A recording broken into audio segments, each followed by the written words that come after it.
All right, guys, welcome in. So today we're going to talk about Bitcoin running up and MicroStrategy running up. We had an announcement from the Fed. I'm going to get into what the Fed said and why I think the market went up. We're going to talk about what needs to happen with MicroStrategy to really have the price start going up and break through to a new level. And the trend's looking good. And then we're going to talk about different ways that the U.S. can actually buy Bitcoin and add Bitcoin to their balance sheet. So let's jump in right now and let's get rocking and rolling. Okay. So did Bitcoin peak or will it go higher? Obviously, we've been through a rough time recently and we've got a trend that's going back up. Obviously in November of 2024, we saw Bitcoin jump about 56% after the election. So we're at that point, we've been in price discovery phase, right? And so it's obviously Bitcoin is getting more volatile with the price swings. And since July 2024, it shows here that the volatility is increased from 45% to 51%. So as Michael Saylor talks about volatility, talks about volatility being vitality. So we're in assets like this because of the swings, and the more volatile the asset gets, the more likely it has a chance to go up high. Also, the more likelihood it has a chance to go down lower, as we've seen. So bigger price swings equal bigger potential gains and losses. We had a big price swing after the election that went way up, and now we've had a big price swing down, and now we're climbing out of the gutter. So the volatility is good, and it's more volatile than it's been in a long time, at least since July 2024. So dips before new highs. Every major Bitcoin rally has short-term dips. So if you're new to the game here and you have not been involved in these types of dips, these current dips are normal compared to last cycles. So nothing to be majorly alarmed of, but of course, keep your antenna up because things have been interesting recently. Is the bull run almost over? So here's an interesting thing, and it doesn't show the numbers on here, but I'm going to go through them with you verbally. Bitcoin's been in an acceleration phase. So what that basically means is a fast growing stage. And it's been in this stage for 232 days now. So basically, there's a chart that was showing this back from 2011, 2014, 2017, where the acceleration phases keep getting longer from the previous bull cycles. And so with the 2011 bull cycle, the acceleration phase, and I'm going from memory here, was about 240. And then as we moved into 2014 and we hit the bull run there, the acceleration phase, which is like the fast growing stage of the asset, in 2014, it went to about 260 days. And then in 2017, it went to about like 280 days. And so Bitcoin would go through this fast growing stage over that number of days. And every time the bull run hits the acceleration phase or the fast growing stage, the number of days get longer, which is a good sign for right now because we're 232 days in. In 2017, the acceleration phase or the fast growing phase was 280 days. Right now, we're only 232 days in. Okay. And in 2020, it didn't even follow those trends. So in 2011, 2014, 2017, it followed this acceleration phase trend of it expanding. 2020 broke all the rules. So this was only good for 3 of the bull runs. But if it's any indicator of the last ones, that means that we have many days left in the acceleration phase, somewhere in the 300s. So we're only in day 232 right now. So I would estimate another 100 days in the acceleration phase or the fast growing stage for Bitcoin. And of course, with a totally new market right now, with what we're looking at, we don't even know how long the fast growing stage for Bitcoin is going to be in 2025. We can just take guesses based on the past because nobody expected the strategic Bitcoin reserve a year ago. Nobody expected the tariffs a year ago. Nobody expected us to be in a situation right now where we weren't already taking off in the bull run in March or February. We thought February would be a good month. We thought March would be a good month, and they weren't good months. So we don't know how long this fast growing stage is going to be, but I can say that I think we're early in the fast growing stage of Bitcoin and we have not hit the peak yet. So is the bull run almost over? I think absolutely not. I think the chances of the bull run being over are very, very, very small. And it's good news today that we had Bitcoin go up to about 88,000 today, which is good news. And MicroStrategy after hours hit a peak of about 313. So that's pretty dope too. So that's all good indicators there. But anyway, I just thought this was an interesting thing to look at the fast growing stage of Bitcoin. How many days does it typically last, the fast growing stage? So we're 232 days in of it, and we got a longer way to go for sure, in my opinion. Okay. Again, this is not financial advice, not tax advice, not legal advice. I'm just, putting a little bit of ideas out here, thoughts out here where I think we're going in the future. All right. So, the final push, obviously Bitcoin will have, I think, one last massive spike before crashing, like a grand finale before the fireworks. We've had it every bull run in the past where you have a major run and a spike, and then eventually you have a crash. So some people think this has been a crash now, but we've seen 70, 80% corrections. So I don't think this is a crash right now, and I don't think we've hit our last rally right now. I think we got more to go. All right. So also key signs to watch for the peak. Bitcoin typically hits many all-time highs before peaking. All right. So I think we got some more all-time highs to go. What does that mean for MicroStrategy? It's great news for MicroStrategy because MicroStrategy's peak so far has been 560 in 2024. And that means I think we have more highs and more peaks for MicroStrategy to come. Okay. What does this mean for you? Bitcoin could still rise, but history says it will eventually crash, which means from my perspective, MicroStrategy will eventually go up and then eventually will go down. So it's always good to be prepared for that and have a plan going into the future of what happens if MicroStrategy hits 600, what happens if MicroStrategy hits 800. Where are you going to look at taking profits, and what does that mean to you for your own situation? I know as I look at my own situation, I have targets that I specifically want to hit and targets that I've specifically set and where I want to start looking at taking profits. And so obviously I'll see what happens with the trend as the tariffs start to blow over with the US.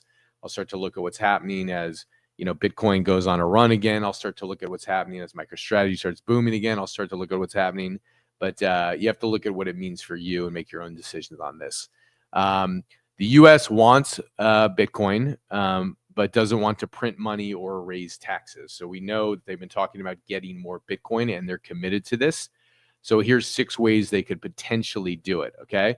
So number 1 is they could revalue the gold that they have. And the U.S. owns a lot of gold, right? It's basically valued too low. So if they update the price of it, they can unlock more capital to buy Bitcoin with it. So this is one way to do it, which is revalue the gold. Another one way that the U.S. could do it is Bitcoin bonds. So the government could sell Bitcoin-backed bonds. And what you do is you get investors to buy in, and then the U.S. can use those funds to actually get more Bitcoin. So selling Bitcoin-backed bonds could be a good idea for the U.S. to increase its strategic Bitcoin reserve.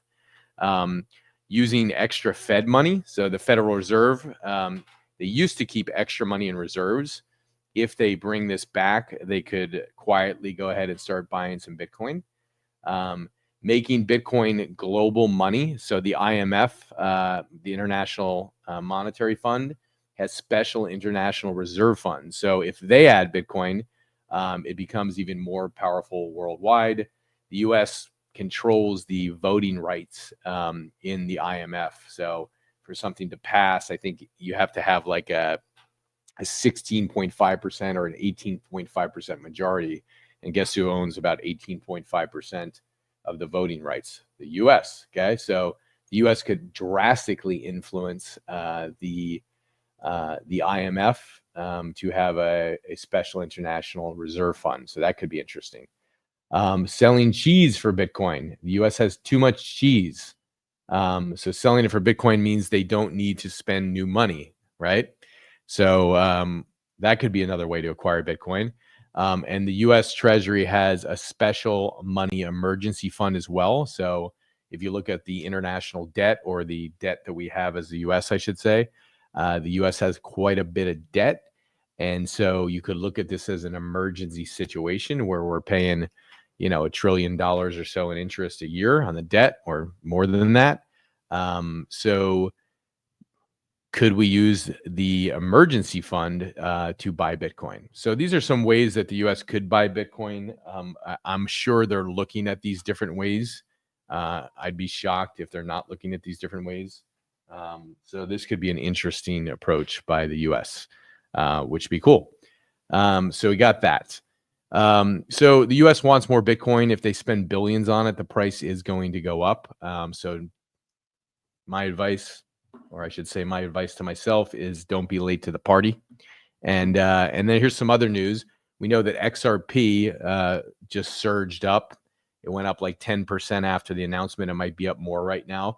But I think this is just interesting to look at the times right now, because, the CEO announced the SEC is dropping its case, which is a huge win for crypto. And you look at this, the lawsuit's been going on since 2020. They kind of dropped a part of the lawsuit earlier in the year, and they just recently dropped the whole thing. So XRP is zooming back up, which is good for the crypto markets and shows that we have a crypto-friendly government. So that's cool too. And then obviously the legal battle's over with Ripple. So that's cool. So what happened in the Fed meeting today? The Fed influences things when they make announcements. They certainly influence them in the short term. How much they're going to influence Bitcoin in the long term, we'll see. But basically, the announcement was no big changes. The economy's slowing, inflation is rising slightly, and so Powell came in. It was like no major changes to rock the boat. One of the reasons on that is I think they see that there's obviously uncertainty right now in the economy. Trump's come in and put these tariffs on. There's a whole back and forth on the tariffs, which I'll get into in a moment. And so I think Powell did the right thing of no big changes, to not rock the boat or cause any more wake into the economy right now. So that was the basic gist of the meeting. The Fed is keeping interest rates the same. So borrowing money won't get more expensive. Eventually, the Fed has goals to decrease the interest rates over this year, which is good. Lower interest rates are typically good for the stock market and will be good for Bitcoin. Prices going up a bit more. Things we buy might cost a little bit more this year than expected, but heck, we've been going through this for the last several years. Prices keep going up on everything. So this is no surprise, right? And then the economy is growing slower. So the U.S. economy isn't making as much money as expected. So the Fed's being careful right now with what they're doing, which I think, it would have been nice for a rate cut, I think. That might have sent things to the moon a little bit. Rate cuts are good because the cost to borrow money is cheaper. So if you're a business, let's say, and you're borrowing money as a business, and you're like, wow, it's cheaper to borrow money. It's cheaper to borrow money to fund my company. Well, then you can afford to take other assets, put them in the stock market, put them in investments, put them in, things that are going to help you grow your money faster, and you can borrow it for less. So lower rates obviously are better and would be a good indicator right now. So basically, Fed Chair Powell says we're not rushing anything. They'll wait before they make any big decisions. And part of that is the trade war uncertainty, right? You got new government trade rules with the tariffs. And so the tariffs could slow economic growth. And, why did the stock market go up? I think investors were happy because they're like, Powell didn't say anything scary. So they think rates might go down later. So I think that the market's priced it in. Hey, rates are going to go down in the future. This is good news. He didn't announce anything shocking. He didn't upset the tide here, and things are looking pretty like status quo from that announcement. So what's happening with the tariffs, right? Trump is raising tariffs on imports, as we all know, and other countries are hitting back. So there's a whole tariff war going on right now. And here's some of them just to be informed of what's going on. I think it's good research. The U.S. raised prices on imported steel and aluminum by 25%. So we have steel and aluminum tariffs. Europe hit back. So the European Union's hitting back with like $28 billion in tariffs on U.S. goods. And Trump is now threatening a 200% tax on European wines. So that's interesting. You got Canada and Mexico, 25% tariffs on both, but there's a pause on that until April 2nd for certain countries. So we'll see what happens when that continues. You have the China trade war. Trump added 20% tariffs, and China responded with 15% tariffs on U.S. farm goods. So we got that. And more tariffs are coming April 2nd. So Trump wants to adjust tariffs based on how much foreign countries tax the U.S. So there you have it. So that's kind of what's happening in the world today. You got Bitcoin booming, you got XRP winning, you got the Fed steady, you got trade wars growing. But I think it's kind of cool to see, that the markets have rebounded a bit, and that's very good news. So we'll see what happens moving forward. But MicroStrategy hit 313. We haven't seen that in a while. What's it been? 3.5, 4 weeks since MicroStrategy was in the 300s.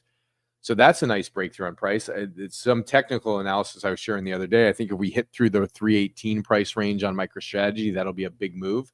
And if we hit the 318 level and go beyond it, and then we hold there, I think we could shoot up on MicroStrategy. So that's exciting. And Bitcoin obviously up at 87, 88 when it's been in the low 80s. That's a nice move as well. So indicators look pretty good overall.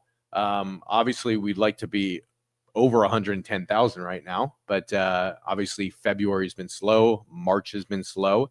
It's been a dismal first quarter. Let's call it what it is. But zoom out, look at the good news, look at the good things that are happening. I do think we're going to have uncertainty with the tariffs, and I think we're going to have some short-term pain, as Trump has been saying. But I think eventually we'll pull through it. And I think there's going to be a rally in 2025 for sure. So again, I maintain my bullish viewpoint on this. I'm excited about 2025. It's kind of funny when you look and you're like, wow, oh my God, we're back above 300. Like that's a good thing. Like that, like 2.5 months ago, that was a bad thing. It was like MicroStrategy at 3. Now it's like we're back above 300, man. What a win, right? But if you bought in at 340 or 360, it's not a win for you yet, but it's okay. So rest assured, definitely don't think this is the end of the bull run. I just don't. Okay. That would be pretty sad, right? If we peaked out at 69,000 in 2020 and our peak of this bull run was only 109, that would be kind of sad. Right, that would be what, like a 50%, 50 something percent move from the last bull run. That would be bogus, considering when you look at when we hit 2018, what did we hit? About 20,000 at its height in that bull run. So if we went from 20,000 at its height in that bull run in 2000, I'm going from memory, but it's about that. So in 2018, when we peaked, or the end of 2017. We were at about 20,000. All right, so that was the peak. And then the next peak we hit in 2021, and that peak was 69,000. So from peak to peak, you're talking about a 3x, right? Over a 3x, 3.5x. So if it was literally like we hit 69,000 and then this peak was only 109 as our peak, that would be pathetic, right? If you really think about that. And so that's not a 3x like the last bull run or 3.5x. That's a half x. That's a 0.5x, which would be pathetic, right? So I can't see it. And we didn't have any of this news before at all, right? We didn't have any news before of a strategic reserve.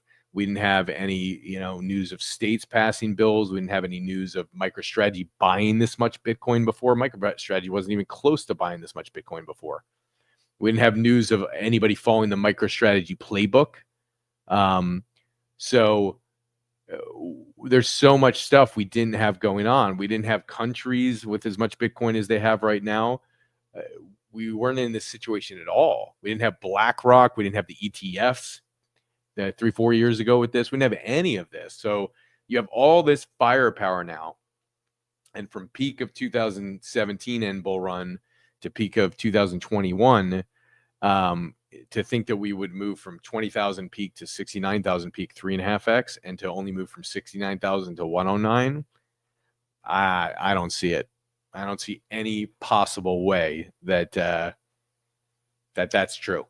So what do you think? Are we going to 3x like we did the last bull run to peak 3.5x from the all-time high? If we 3.5x, that means we would be from 69,000 at the last peak. That would be what, 235 Bitcoin? Let's say we only 3x, so it'd still be a 210 from peak to peak, $210,000 Bitcoin. So, and many say that the 2020 bull run, or when it ended in 2021, was it? Many say that when it ended in 2021, that it didn't fully have a blow off top. It kind of rounded off and didn't go and do what it was supposed to do. So let's see what happens. But it's good indicators for the future. It's definitely very interesting times we're in, as BTL says there. And then we have Westchester say we might be cooking with oil, but I won't get my hopes up. Still could be too soon. Yeah, we'll see. We'll see what happens. I hear you on that. So we'll see what happens, and let's just keep putting the good juju there. Keep getting excited about the future. More and more people just holding strong and holding stable and encouraging people on that. You know, you create group agreement. Group agreement is powerful, and then we move forward into the future. So I hope this serves you. I hope the update was good for you. And I'll see you guys next time. All right. Stay well.